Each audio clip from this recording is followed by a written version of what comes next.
Yes, the jingles and the tinsel and the gaiety and the booze.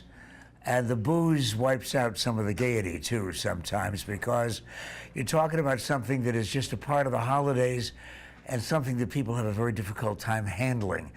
April Schaffroth is going to help us. She's a DUI expert representing AZTV process. What is that? It's a free service that helps guide someone once they've been convicted of a DUI step by step to regaining their license. There's nothing like this in Arizona, and it takes all the resources you need when you're getting your license back in one step. It's free. It comes from the counseling, traffic survival school, the interlock system, insurance, and we really are a concierge to kind of help guide you through that process. Okay, I'm going to tell you something publicly now that I haven't said to anybody publicly. Somebody very close to me was convicted of extreme DUI a few months ago, and wound up in Tent City.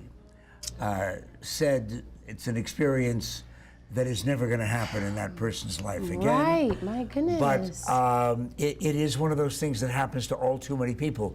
Now, first of all, myth. Let's dispel this. Food and water in advance, how much does it help? Very good question. You're just going to be a hydrated drunk or a full drunk. It's not so much the amount of alcohol or food you have or the water you have. It takes about an hour for your liver to process an alcoholic drink, so it does not help. And it a lot of times people say, well, I'm a big person or I'm a tall person or you know, I've had some appetizers. It's all the same. Alcohol is alcohol. If it's a 12-ounce beer or an ounce and a half shot of whiskey or glass of wine, it's all the same. But the nutrition is there certainly prior to the green bologna, right? Right. Okay, another area of conversation that has been a discussion point for as long as I suppose there's been beer and liquor and wine, and that is coffee makes it all better. Good question. No, it makes you jittery and kind of caffeinated for the little bit. They say coffee wakes me up, it sobers me for the drive. That's not the case. You're going to be jittery, you will not be extra alert. That first alcoholic drink slows your motor skills, dims your vision, so you can have a pot of coffee and it doesn't affect you. Splashing cold water in your face, rolling your window down, it just makes you awake and clean, and the alcohol is still in your system, and it takes that full hour per drink. Our friend Alice Cooper has said this on so many different occasions, so he doesn't mind my saying it too. His alcohol problem was beer, and people just simply, for some reason or other, don't think that beer is as much a problem as another beverage. Isn't that the case? They say, oh, I'll have the, you know, the natural ice or the ones that don't affect it. The alcohol from a 12-ounce beer is the exact same as a 5-ounce glass of wine, so it does not matter, but that misconception's there. So, you know, when you go out to an event or you're going out to a party, for example, eat, because that definitely helps. Drink water pre to drinking, because the more you have in your system, it takes longer for that alcohol to absorb.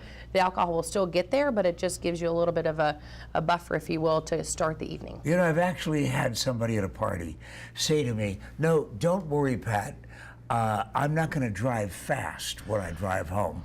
I'm going to just really take it easy on the highway, and therefore nobody's going to be in trouble. Well, that is a very common misconception. So they say, well, if I drink, I'm going to slow down. That can be just as dangerous. Something that's interesting is that 40% of all the crashes happen during the entire holiday season. So the highway-related alcoholic deaths during Christmas time is 41%.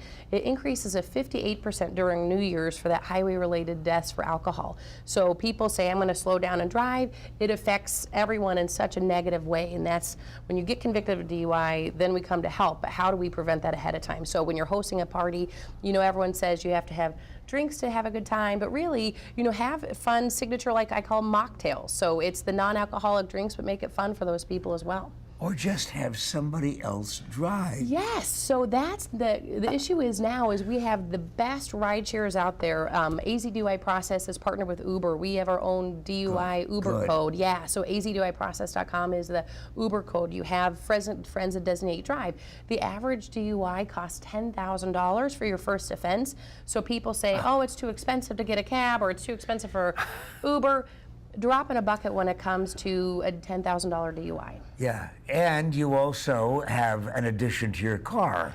My often. goodness, you bet. So it's unfortunate. So the minimum you have to have, it's called an interlock. I work with a company called Intoxilock, and they are great. But once you get convicted, you have to have this in for a minimum 6 months. What I do, blow into that? This, you go hook it into your car, and you have to blow into it every time you start your car, and it won't do it until you do. And if you have any sort of alcohol in your system, it gives an alert.